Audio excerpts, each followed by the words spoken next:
Hello students, कैसे हो आप सभी स्टूडेंट्स। आज जो है अभी दिल्ली सल्तनत के अंदर हमारा तीसरा भाग हम करने जा रहे हैं। इससे पहले हमने दो भागों के अंदर, पहले में दिल्ली सल्तनत का राजनीतिक विस्तार और सेकंड में हमने दिल्ली सल्तनत की सांस्कृतिक विशेषताओं के बारे में हमने देखा था, उनसे संबंधित क्वेश्चंस को हमने यहाँ पे डिस्कस किया था। आज इस वाले पार्ट में, यानी ये थर्ड वाले पार्ट में, जो लास्ट पार्ट आपका है, यहाँ पे हम दिल्ली सल्तनत का प्रशासन से संबंधित हम यहाँ पे चर्चा करेंगे कि दिल्ली सल्तनत के अंदर प्रशासन में जो विभाग स्थापित हुए थे या कौन कौन सा पद स्थापित था, कौन कौन से यहाँ पे विभाग, या आप देखोगे कि क्या भू राजस्व व्यवस्था किसके द्वारा यहाँ पे लागू की गई, उनके संबंधित या प्रौद्योगिकी के बारे में हम यहाँ पे देखेंगे क्या प्रौद्योगिकी यहाँ पे इनके द्वारा लागू की गई। तो चर्चा करेंगे हम इन अपने महत्वपूर्ण टॉपिक्स पर, ठीक है। तो देखते हैं आज के क्या इंपॉर्टेंट क्वेश्चन है। और हाँ, दूसरी बात, अगर आपने वो अब जो ये टाइम है इससे संबंधित जब ये टाइम है, अब एक बस टच होना चाहिए, जो आपने लगातार जो काफी समय से पढ़े हैं उसको एक बार नजरों से निकलना चाहिए, क्योंकि एग्जाम में उन एक बार नजरों से भी अगर आपका निकल जाता है ये सब, तो बहुत ही ज्यादा बेनिफिट इसका मिलता है, ठीक है। इससे संबंधित कल जो है एक जो है ऑनलाइन लाइव क्लास भी लेके आएंगे, जो आपको कल 4 PM पे ही लेके आएंगे। कल 4 PM पर ही ऑनलाइन लाइव क्लास लेके आएंगे, जिसमें आपको कोई भी डाउट होगा, किसी भी स्टूडेंट का होगा, तो आप वहाँ पे पूछ सकते हैं। कोई भी डाउट मान लिया कि क्या पढ़ना है, कैसे पढ़ना है, अब लास्ट टाइम पे क्या पढ़ना है, 20, 25, 30 मिनट का वो अपना सेशन होगा, ओके स्टूडेंट्स। तो कल 4 बजे। तो देखते हैं आज के इन क्वेश्चंस को, महत्वपूर्ण क्वेश्चन कि निम्नलिखित में से कौन सा युग्म सही सुमेलित है, कौन सा युग्म सही रूप से सुमेलित है। आप अपना आंसर दिया करें, खुद से पोज किया करें और फिर बताया करें कि भाई क्या आपका आंसर यहाँ पे रहने वाला है, ठीक है। कि निम्नलिखित में से कौन सा युग्म सही सुमेलित है भाई। तो देखिए, दीवाने बंदगान, दीवाने मुस्तकराज, दीवाने कोही और दीवाने अर्ज। दीवाने अर्ज यानी कि यहाँ पे आप एक चीज देख रहे हैं कि ये अलग अलग विभाग यहाँ पे आपको दिए गए। दीवाने बंदगान यानी कि ये आपका था दास विभाग से संबंधित, ये आपका था दास विभाग से संबंधित। यानी कि आप जानते हैं कि फिरोज शाह तुगलक जो है दासों से संबंधित, दासों का बहुत बड़ा शौकीन था और अपने साम्राज्य में बहुत बड़ी संख्या में दासों की नियुक्ति की थी, और दासों से संबंधित एक अलग विभाग भी फिरोज शाह तुगलक के द्वारा स्थापित किया गया था। कहीं ना कहीं तुगलक डायनेस्टी के पतन का एक कारण ये अत्यधिक दासों पर जो इनके द्वारा जो व्यय किया गया, जो खर्च किया गया, एक कारण ये भी था। लेकिन ये बात यहाँ पे सही है क्वेश्चन के रूप में कि दीवाने बंदगान जो स्थापित किया गया था वो फिरोज तुगलक के द्वारा स्थापित किया गया था, ये बात यहाँ पे आपकी सही है। दूसरी बात कि दीवाने मुस्तकराज बलबन, ये बात गलत है कि दीवाने मुस्तकराज बलबन से संबंधित है। आप जानते हैं कि मुस्तकराज यानी कि राजस्व से संबंधित है, भू राजस्व से संबंधित है, और ये विभाग जो स्थापित किया था आपका, ये विभाग अलाउद्दीन खिलजी के द्वारा स्थापित किया गया था। किसके द्वारा स्थापित किया गया था भाई? अलाउद्दीन खिलजी के द्वारा स्थापित किया गया था, ना कि बलबन के द्वारा। बलबन के द्वारा जो विभाग स्थापित किया था उसको आप जानते हैं दीवाने अर्ज यानी कि सेना से संबंधित विभाग होगा आपका, ठीक है। तो ये तो गलत है। तो आप देखिए कि दीवान ए कोही अपना एक विभाग होगा, दीवान ए कोही। तो दीवान ए कोही जो अपना होगा ये आपका कृषि से संबंधित था, एग्रीकल्चर से संबंधित था, एग्रीकल्चर डेवलपमेंट से संबंधित था, या आप इसकी जो जरूरत पड़ेगी, ये जो विभाग स्थापित होगा ये मोहम्मद बिन तुगलक के समय में होगा। यही किसानों को तकावी ऋण देने की शुरुआत भी करते हैं, इजारेदारी प्रथा की शुरुआत भी करते हैं। तो अलाउद्दीन खिलजी इसका आंसर गलत होगा आपका। और दीवान ए अर्ज अगर आपसे पूछा जाए कि सेना से संबंधित विभाग स्थापित किया था तो बलबन ने किया था, ना कि मोहम्मद बिन तुगलक ने। तो यहाँ पे मात्र और सिर्फ आपका एक ही यहाँ पे स्टेटमेंट आपका सही है, और वो स्टेटमेंट जो आपका सही लग रहा है वो दीवान ए बंदगान या फिरोज तुगलक से संबंधित था ये विभाग आपका। तो आपने इसको बहुत ही बारीकी से, भाई जो चीजें आपको एग्जाम के अंदर बार बार पूछी गई है उसको बहुत ही बारीकी से आपने यहाँ पे करना है। तो आपसे अगर मैं पूछूं तो बताइए दीवाने वक्फ से संबंधित कौन था, कि आप बताइए दीवाने वक्फ से संबंधित कौन था, तो आप बोलोगे दीवाने वक्फ से संबंधित अपना जलालुद्दीन खिलजी था। अगर मैं बोलूं कि बताइए दीवान रियासत से संबंधित कौन था, दीवान रियासत से संबंधित, तो आप बोलोगे दीवान रियासत से संबंधित भी हमारा अलाउद्दीन खिलजी ही था। और अगर आपसे मैं बोलूं कि बताइए दीवान खैरात या दारुल सफा से संबंधित कौन था, तो दीवान खैरात या दारुल सफा से संबंधित हमारा फिरोज तुगलक ही था, ठीक है। तो ये सारे विभाग मैंने आपको करा दिया यहाँ पे, तो इसका आंसर आपका ए रहने वाला है भाई। नेक्स्ट आप देखिए कि सल्तनत काल से संबंधित प्रमुख विभागों और उनसे संबंधित क्षेत्रों को सुमेलित करिए। कि दीवान ए अर्ज, मैंने अभी बताया कि दीवान ए अर्ज बलबन के द्वारा स्थापित विभाग था, लेकिन ये कृषि से संबंधित विभाग नहीं था। ये आपने यहाँ पे तो मैचिंग मिलानी है। तो दीवान ए अर्ज का जो संबंध था वो सेना से संबंधित विभाग था। दीवान अमीर इश्तियाक, दीवान अमीर इश्तियाक, जो अमीर इश्तियाक जो विभाग था ये पेंशन से संबंधित विभाग था। पेंशन से संबंधित, इश्तियाक विभाग पेंशन से संबंधित विभाग था ये। इसके अलावा दीवान अमीर कोई ये कृषि से संबंधित विभाग था। दीवान मुस्तक राज राजस्व से संबंधित विभाग था। तो आप देखिए फर्स्ट का आपका होगा यहाँ पे अर्ज जो है थर्ड, फर्स्ट का थर्ड होगा, सेकंड का आपका फोर्थ होगा, थर्ड फोर्थ, यानी कि ए आंसर यहाँ पे आपका राइट रहने वाला है भाई। ठीक है, ये आपने देख लेना भाई। नेक्स्ट आप देखिए कि दिल्ली के सुल्तान सलमान को खलीफा का नायब सहयोगी मानते थे, नायब मानते या सहयोगी मानते थे। अब आप में से कुछ स्टूडेंट की क्वेरी यही आएगी बाद में कि क्या सभी सुल्तान दिल्ली के अपने आप को खलीफा का नायब मानते थे? नहीं, सभी तो नहीं मानते थे, लेकिन जिस समय में ये अपने आप को इन्होंने अलग किया, सुल्तान की उपाधि धारण करके अपने आप को अलग किया, तो इन्होंने अपने आप को अलग तभी किया था। ये अपने आप को, जैसे कि इल्तुतमिश के समय में आपने देखा कि ये अपने आप को इनका सहयोगी मानते थे, नायब मानते थे, वैसे स्वतंत्र रूप से शासन कर रहे थे। अगर इस तरीके का कोई भी क्वेश्चन आपसे पूछा जाए तो आपने इसका यस ही लगा देना है। ऐसे नहीं करना है कि उसने तो माना है अपने आप को खलीफा का नायब, उसने नहीं माना है। ठीक है ना, एक अगर विचारात्मक क्वेश्चन है आपका तो इसको आपने सही मान लेना है। ठीक है ना। नेक्स्ट है कि दिल्ली को खलीफा को दिल्ली सल्तनत के सुल्तान नियमित तौर पर कर अथवा नजराना भेजा करते थे। ये बात गलत है कि नियमित तौर पर कर और नजराना भेजा करते थे, ये बात यहाँ पे आपकी गलत है। ठीक है, तो ये आपका सी आंसर है।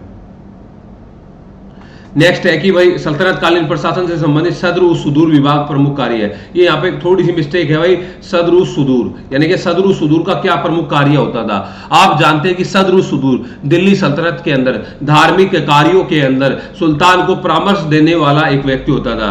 धार्मिक कार्यों में सुल्तान को परामर्श देने वाला एक व्यक्ति होता था, सदर सुदूर, जिसको आप जानते हैं। तो आंसर तो आपका बी है यहाँ पे। और अगर आपसे पूछा जाए कि शाही दरबार के शिष्टाचार और वैभव को बनाए रखने वाले अधिकारी को किस नाम से जानते हैं, आप कमेंट में आंसर देना कि शाही दरबार के शिष्टाचार और वैभव को बनाए रखने वाले अधिकारी को किस नाम से जानते थे?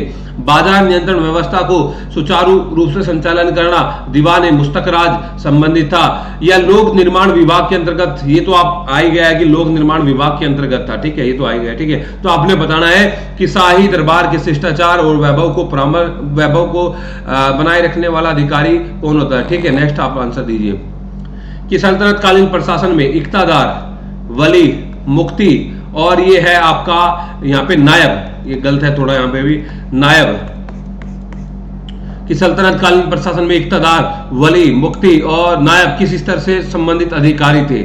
इक्तादार, ये आप जानते हैं कि इक्तादार प्रांतों के अंदर प्रांतीय प्रशासन से जुड़े हुए थे। वली, इक्तादार, मुफ्ती, नायब ये सब प्रांतीय प्रशासन से जुड़े हुए थे, ना कि केंद्रीय प्रशासन से जुड़े हुए थे। ठीक है स्टूडेंट, नेक्स्ट आप देखिए कि दिल्ली सल्तनत के प्रशासन के संदर्भ में निम्नलिखित को अवरोही क्रम में व्यवस्थित करना है। अवरोही क्रम में व्यवस्थित करना है तो आपको दिया गया है सिख, परगना और ग्राम। तो आप देखिए सबसे बड़ा सिख होता है, यानी कि जिला बड़ा होता है भाई, जिला बड़ा होता है। और सिखों की शुरुआत जो है दिल्ली सल्तनत में 1279 के अंदर आप जो है बलबन के द्वारा स्थापित की गई थी। और सिख से नीचे परगना होता है और इसके नीचे अपना ग्राम होता है। ठीक है, अगर अधिकारी पूछे आपसे तो सिख का अधिकारी सिकदार होता है, परगने का अधिकारी आमिल होता है और ग्राम का अधिकारी खुद मुकद्दम और चौधरी होता है। तो आपने यहाँ पे लगा लेना है भाई, तो सेकंड, फर्स्ट और थर्ड ये आपका राइट आंसर यहाँ पे रहने वाला है। ठीक है, नेक्स्ट आप देखिए कि निम्नलिखित को सुमेलित करिए कि प्रशासनिक स्तर पे अधिकारी हुआ करते थे, कि प्रांत के अंदर वली हुआ करते थे। मैंने अभी बताया कि प्रांत के अंदर वली नामक अधिकारी होते थे। ठीक है ना, परगने के अंदर खुद, अरे खुद जो है परगने के अंदर नहीं, ग्राम के अंदर होते थे खुद। और यहाँ पे आप आमिल दिया है तो आमिल जो है परगने के, ये तो दोनों ही उल्टा कर दिया है दोनों को। तो सिर्फ और सिर्फ सही पूछा है तो केवल एक सही आपका, केवल एक यहाँ पे आपका सही रहने वाला है। ठीक है स्टूडेंट्स, नेक्स्ट आप देखिए, थोड़ा अच्छे से तरीके से रिवीजन कीजिए, थोड़ा जल्द, मतलब अभी ज्यादा समय नहीं है, किसी एक टॉपिक पर आप ज्यादा टाइम यहाँ पे नहीं दे सकते स्टूडेंट। कि इल्तुतमिश ने इक्ता में ख्वाजा नामक अधिकारी की नियुक्ति, इक्ता के अंदर ख्वाजा नामक अधिकारी की नियुक्ति इल्तुतमिश ने नहीं की थी, ये नियुक्ति की थी भाई किसने? बलबन ने। किसने की थी? बलबन ने की थी ख्वाजा नामक अधिकारी की नियुक्ति। और बलबन ने इक्ता के अंदर एक कार्य किया था कि जो इक्ता वहां का मुख्ता होता था, जो अधिकारी होता था, उसको बोला था कि जो सेना को खर्च देने के बाद में जो बचता है उसको आप अधिशेष जो बचता है, फवादिल जो बचता है उसको आप यहाँ पे जमा कराए।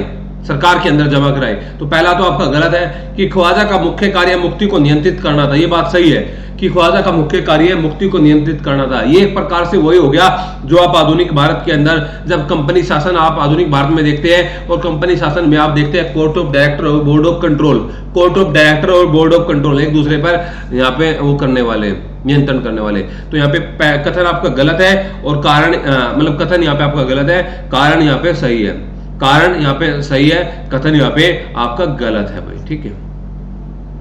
नेक्स्ट आप देखिए कि मध्यकालीन इतिहास के संदर्भ में मिल्क, वक्त और मदद मास क्या होता था। ये शब्दावली आपने याद रखनी है। मिल्क, वक्त और मदद मास किससे संबंधित था? एक प्रकार से भूमि अनुदान। मिल्क, वक्त और मदद मास क्या था? एक प्रकार से भूमि अनुदान हुआ करते थे भाई, ठीक है। नेक्स्ट आप देखिए कि इल्तुतमिश के बाद मोहम्मद बिन तुगलक दिल्ली सल्तनत का दूसरा शासक था। इल्तुतमिश के बाद मोहम्मद बिन तुगलक दिल्ली सल्तनत का दूसरा शासक था जिसने मुद्रा व्यवस्था में उल्लेखनीय परिवर्तन किया। मुद्रा व्यवस्था के अंदर उल्लेखनीय परिवर्तन किया। आप जानते हैं कि इल्तुतमिश के द्वारा भी चांदी का टंका और तांबे का जीतल चलाया गया था। इल्तुतमिश के द्वारा चांदी का टंका और तांबे का जीतल यहाँ पे चलाया गया था। ये सब आप देख रहे हैं, तो यहाँ पे आपने देखना है कि भाई जो है चांदी का टंका, तांबे का जीतल। उसके बाद में मोहम्मद बिन तुगलक ने, देखो आप यहाँ भी कि मोहम्मद बिन तुगलक ने दोकानी, दीनार या अदली वगैरह ये सब सिक्कों को इनके द्वारा चलाया जाता है। तो ये दोनों के दोनों ही ऑप्शन यहाँ पे आपके सही है, दोनों के दोनों ऑप्शन यहाँ पे आपके सही एकदम बैठ रही है भाई, ठीक है। नेक्स्ट आप देखिए कि गज ए सिकंदरी क्या था। गज ए सिकंदरी क्या था? तो गज ए सिकंदरी सिकंदर लोदी के द्वारा चलाई गई भूमि माप की एक विधि थी। गज ए सिकंदरी सिकंदर लोदी के द्वारा चलाई गई भूमि माप की एक विधि थी जिसको आप गज ए सिकंदरी के नाम से जानते हैं भाई, ठीक है। नेक्स्ट आप देखिए कि दिल्ली सल्तनत के संदर्भ में निम्नलिखित कथनों पर विचार करना है। कि क्या विचार करना है? कि दिल्ली सल्तनत में अलाउद्दीन खिलजी के काल में भू राजस्व दर 50% थी। आप जानते हैं कि अलाउद्दीन खिलजी के काल में भी भू राजस्व दर 50% थी। मोहम्मद बिन तुगलक के काल में भी भू राजस्व दर 50% थी। और दूसरे शासक चाहे फिरोज तुगलक की बात करें, इन्होंने कम कर दिया था, लगभग 33% थी। या गयासुद्दीन तुगलक के समय में भी भू राजस्व कम थे। इब्राहिम लोदी के समय में भू राजस्व कर 50 आपकी 1/4 यानी कि 25% थी। तो यहाँ पे पहला ऑप्शन आपका सही है। दूसरा आप देखिए कि फिरोज तुगलक ने सिंचाई हेतु नहरों का निर्माण किया। आप जानते हैं कि नहरों का जाल बिछाने वाला सुल्तान दिल्ली सल्तनत में फिरोज तुगलक था। नहरों के अंदर परोपकारी कार्य करने वाला जो दिल्ली पंजाब, जो हरियाणा पंजाब को जो जाने वाली जो नहर है, 5 नहरें मुख्यतः उस समय में देखते हैं, इनका जो निर्माण कराया था फिरोज तुगलक के द्वारा कराया गया था। बांधों का निर्माण कराया गया था, तो कुओं तालाबों का निर्माण कराया गया था, नगरों का निर्माण कराया गया था फिरोज तुगलक के द्वारा। तो बहुत सारे लोक कल्याणकारी कार्यों का निर्माण फिरोज तुगलक के द्वारा यहाँ पे कराया गया था भाई, ठीक है। तो ये बात तो आपकी सही है यहाँ पे कि ठीक नहरों का निर्माण, जाल बिछाने वाला। अगर आपसे पूछा नहरों की शुरुआत किसने की थी, तो नहरों की शुरुआत करने वाला सुल्तान था गयासुद्दीन तुगलक। कौन था भाई? गयासुद्दीन तुगलक। और अगर आपसे पूछा जाए कि नहरों के बारे में विस्तृत जानकारी देने वाला सोर्स कौन सा है, तो आप बोलोगे तारीख मुबारक शाही। आप बोलोगे तारीख मुबारक शाही। किसका सोर्स है? याह्या बिन अहमद सरिंदी का। ये याह्या बिन अहमद सरिंदी ने तारीख मुबारक शाही किसको समर्पित की थी? ये की थी सैयद शासक मुबारक साहब को, ठीक है। तो यहाँ पे दोनों ऑप्शन सही है यहाँ पे आपके, ठीक है। नेक्स्ट आप देखिए भाई कि मध्यकालीन भारत में मेहतर और पट्टकिल पदनाम संबंधित थे। मेहतर और पट्टकिल पदनाम संबंधित थे। तो सेना संबंधित अधिकारी गलत, वैदिक कर्मकांड के विशेषज्ञ गलत, गांव के मुखिया, ये गांव से संबंधित अधिकारी होते थे मध्यकालीन भारत में, मेहतर और पट्टकिल, है ना। आप जानते हैं कि मेहतर आपने गुप्त काल के अंदर भी पढ़ा होगा, प्राचीन भारत में भी आपने पढ़ा होगा मेहतर नामक अधिकारी को, ठीक है ना। तो ये मेहतर और ये जो पट्टकिल होते थे गांव से संबंधित अधिकारी, ग्राम का मुखिया भी आप इसको बोल सकते हैं। तो ठीक है, आपका आंसर ये रहने वाला है। नेक्स्ट आप देखिए कि मध्यकालीन भारत के इतिहास के संदर्भ में साकिया शब्द किसे निरूपित करता है? साकिया शब्द किसे निरूपित करता है? क्या बंधुआ मजदूर थे साकिया, या कुओं से सिंचाई हेतु विकसित गियर प्रणाली थी, या कृषि भूमि में बदली गई बंजर भूमि थी, या बारूद का कारखाना था? ये आपके लिए नए नए शब्द है स्टूडेंट, इनको याद रखना कि साकिया जो हमारा होता था वो कुओं से सिंचाई हेतु एक गियर प्रणाली थी, गियर प्रणाली थी साकिया, यानी कि 14 का बी आपका यहाँ पे आंसर रहने वाला है। नेक्स्ट आप देखिए कि मध्यकालीन भारत में मसाहत क्या था? मध्यकालीन भारत में मसाहत क्या था? ठीक है, मसाहत को याद रखना है। आप जानते हैं कि मसाहत की शुरुआत, भूमि को पैमाइश की जो शुरुआत कराई गई थी वो अलाउद्दीन खिलजी के द्वारा कराई गई थी, और आप आगे चल के मोहम्मद बिन तुगलक ने भी मसाहत प्रणाली को जारी किया था। भूमि को पैमाइश करने की विधि थी, तो भूमि मापन की एक प्रणाली मसाहत आपकी हुआ करती थी। ठीक है, नेक्स्ट आप देखिए कि अलाउद्दीन खिलजी की भू राजस्व व्यवस्था के से संबंधित निम्नलिखित कथनों पर विचार करना है। निम्नलिखित कथनों पर विचार करना है भाई कि अलाउद्दीन खिलजी ने दोआब के क्षेत्र में मिल्क, वक्फ और इनाम भूमि को खालसा भूमि में परिवर्तित किया। देखो आप जानते हैं कि मैंने अभी बताया था मिल्क क्या होता है, वक्फ क्या होता है। ये भूमि जो होती धार्मिक अनुदान के रूप में प्राप्त भूमि होती थी, लेकिन अलाउद्दीन खिलजी ने इनको खालसा भूमि में परिवर्तित कर दिया। ये बात यहाँ पे सही है आपकी।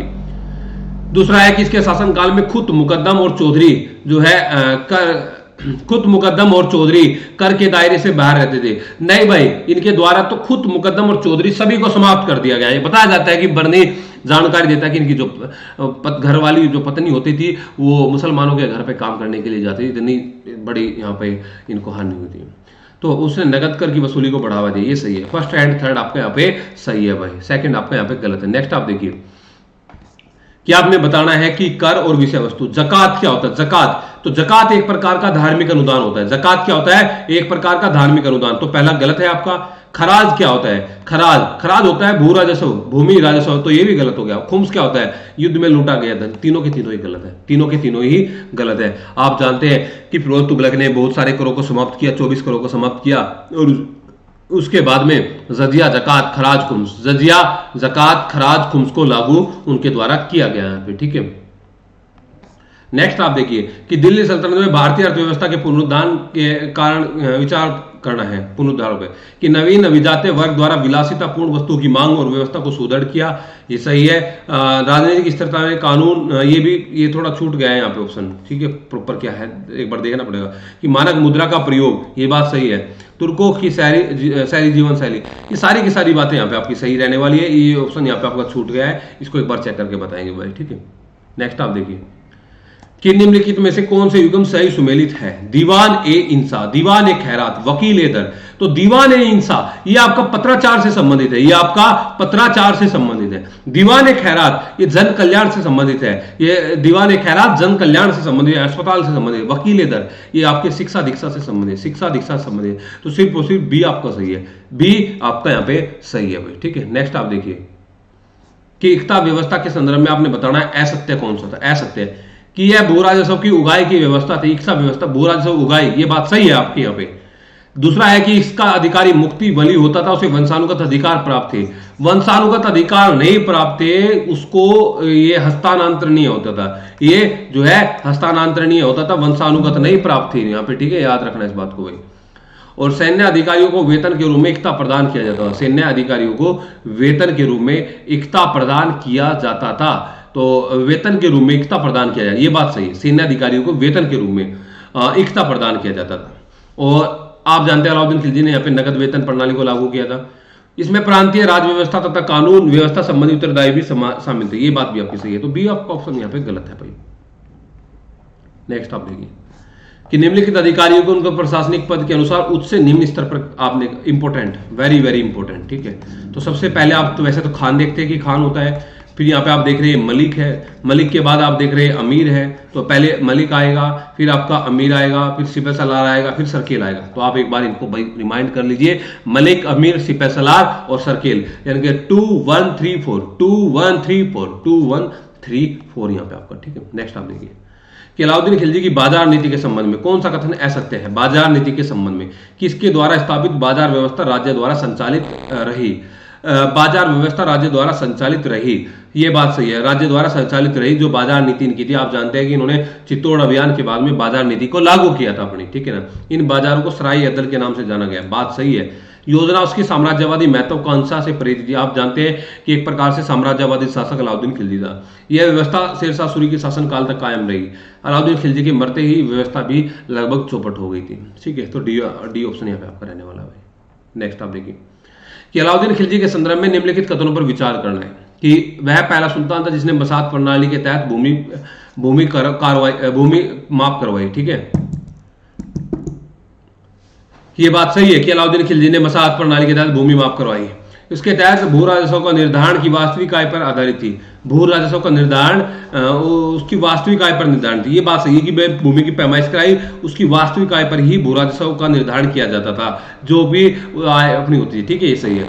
उसके समय में अनाज व नकद दोनों रूप में कर लिया जाता। अनाज व नगद दोनों रूप में कर लिया जाता था। नहीं, अनाज के रूप में नहीं, नगद रूप में लिया जाता। पहला और दूसरा सही है, पहला और दूसरा यहाँ पे आपका सही है भाई। ठीक है, नेक्स्ट आप देखिए, मध्यकालीन भारत के संदर्भ में गल्ला बख्शी या मुक्ताई, ये याद रखना है। गल्ला बख्शी तो आपको याद है। रही बात मुक्ताई और भावोली किससे संबंधित है? मुक्ताई और भावोली किससे संबंधित है भाई? गल्ला बख्शी, मुक्ताई और भावोली किससे संबंधित है? तो यहाँ पे ये है आपका मुक्ताई, गल्ला बख्शी, मुक्ताई और भावोली जो संबंधित है, ये है आपका, बताइए, चित्रकला की विशेष शैलियां, गलत। ये आपको प्रांतीय अधिकारी वर्ग, गलत। ये भू राजस्व पद्धतियां थी, ये भू राजस्व पद्धति आपकी हुआ करती थी। ठीक है, नेक्स्ट आप देखिए कि निम्नलिखित में से कौन सी प्रौद्योगिकी को भारत में लाने का श्रेय तुर्की शासन को दिया जाता है? दुनिया नद्दाब, यानी कि एक प्रकार से रुई बनाने की एक तकनीक, सकिया, ये दोनों के दोनों भाई। चुंबकीय कंपास की जानकारी तो मिलती है, लेकिन ये श्रेय तुर्कियों को नहीं जाता है। तो फर्स्ट एंड सेकंड राइट है आपको,